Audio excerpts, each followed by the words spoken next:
কাছে আপনার চেয়েও বেশি প্রিয়, জোরে কোন ঠিক কিনা? খবরদার, কারো আকৃতি নিয়ে, দেহের গঠন নিয়ে কোনোদিন তুচ্ছ করা যাবে না। বিশ্বনবীর একজন বিবি ছিল একটু মোটা, ওই বিবির নাম হলো সফিয়া বিনতে হুয়াই ইবনে আখতাব।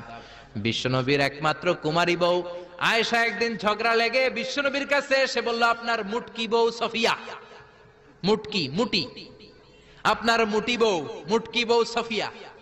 এই কথাটা বললেন, বিশ্বনবীর চেহারাটা আগুনের গোলার মতো লাল করে দিল কে? বিশ্বনবী বললেন, আয়েশা তুমি এটা কি বললা? কি বললা এটা তুমি আয়েশা? লাকাদ কুলতিলা কালিমাতান ইয়া আয়েশা, ও আয়েশা এমন কথা তুমি বলেছো, লাউ মুসিজাত বিমাইল বাহার, এই কথাটা যদি সাগরের পানিতে রেখে দেয়া হয়, সাগরের চমৎকার নীলাভ পানি মুহূর্তের মধ্যে কুচকুচে কালো হয়ে যাবে রে আয়েশা। আল্লাহু আকবার। শুধু বলছে মুটি, আপনার এই বউটা মুটি। এজন্য আর কখনো কারো গঠন নিয়ে তুচ্ছ তাচ্ছিল্য করবেন?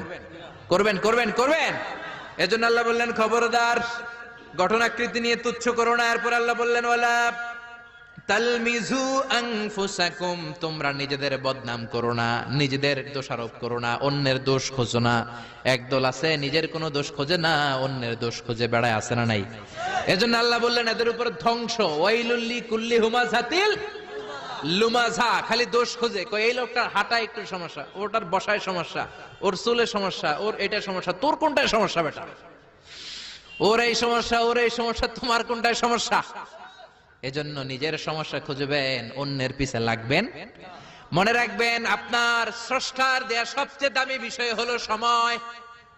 স্রষ্টার দেয়া আপনার জন্য সবচেয়ে দামি উপহার হলো আপনার সময়। আপনার এই সময়টা অন্যের দোষ খোঁজাখুঁজিতে লাগায়েন না, আপনার নিজের দোষ খোঁজেন, নিজেকে পরিবর্তন করেন, আপনার ক্যারিয়ারটাকে ব্রাইট করেন, আপনার জীবনটা